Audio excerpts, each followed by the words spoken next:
It is 11 a.m. on the East Coast and 5 p.m. in Brussels, where U.S. Secretary of State Antony Blinken is attending the 75th anniversary of NATO. All focus is on Ukraine, as the allies have agreed to start planning for long-term military support for the country invaded by Russia in 2022. Earlier, he met with Ukraine's foreign minister. Let's bring in CBS News reporter Olivia Gazis to talk more about this. Olivia, it's great to see you. So let's begin with NATO ministers that have agreed to start planning for this sort of bigger role in coordinating security assistance and training for Ukraine soldiers. What more can you tell us? What have you learned? Sure. Well, these are preliminary and still kind of hypothetical conversations about how NATO could begin to own more of the engines of aid provision to the Ukrainians and take that effort over from the United States, which has managed it through the Ukraine Contact Group that has been spearheaded by Secretary Austin. That group extends beyond NATO and includes more than 50 countries contributing. The fact that the conversation is even being had is frankly due to the U.S.'s now demonstrated inability to deliver that badly needed aid to Ukraine under this administration, as well as wariness on the part of some European allies who see the return of Donald Trump to the presidency in November potentially as complicating that effort even further.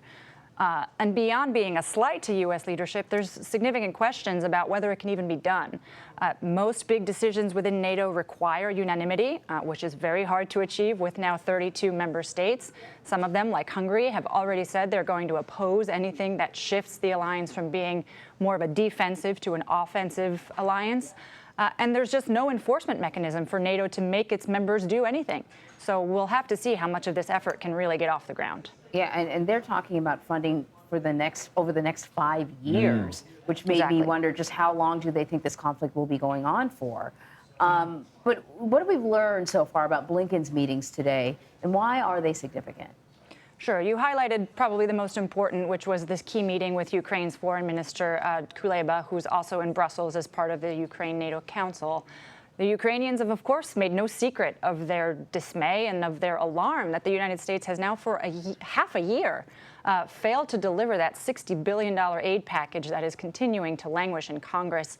Kuleba said publicly today that as much as he hated to rain on NATO's 75th birthday party, which you mentioned is today, the sobering message out of Kyiv is that Russian airstrikes are brutal. They're unrelenting. The Ukrainians desperately need additional defenses now. He signaled some optimism that the aid package may yet come to a vote. And for his part, Blinken has also stressed the need for Congress to act, and at multiple stops has said, this focus on getting Ukraine on a path to full NATO membership should continue into the summer. The sticking points to that are the same as they have been, though. Success in implementing corruption reforms within Ukraine, and of course, the fact that membership is not even going to be possible until the war with Russia ends. That is unfortunately because unless it does, it would immediately trigger Article 5, the Collective Defense Pact. So what we've been hearing today is kind of more of the same hopeful rhetoric, but ultimately toothless rhetoric from Brussels. Wow. All right, Olivia, thank you. Thank you.